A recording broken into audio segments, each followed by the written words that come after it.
And until the Mau Mau are destroyed, the innocent too must suffer.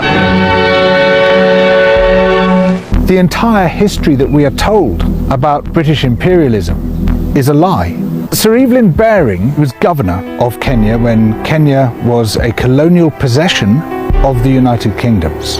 And while he was there in the 1950s, he instituted a system of concentration camps. Almost the entire population of the Kikuyu people, then numbering over 1 million people. Huge numbers died, some of them of starvation and disease. Many beaten to death, burnt to death, tortured to death. Repeatedly, men were castrated. Crush men's testicles and then to cut them off. They raped women with bayonets. They raped men.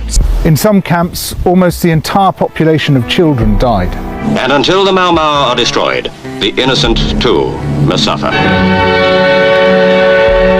When Labour MPs asked inconvenient questions about this, on one particular occasion when 11 men were beaten to death, he told the Colonial Secretary to tell the MPs that they had died from drinking contaminated water. Before Britain left Kenya, there was an order sent down, implemented by Special Branch, to conduct what they called a thorough purge of the archives. They burnt crate after crate of documents, be packed into weighted crates, taken as far from the coast as practicable, and dumped into very deep water without currents. The massive fabric of lies, of deletions, which has airbrushed the colonial atrocities practiced everywhere we went. Institutional racism to systemic racism, and a huge part of that ideology began here in the United Kingdom to justify our seizure of other people's resources and other people's lives.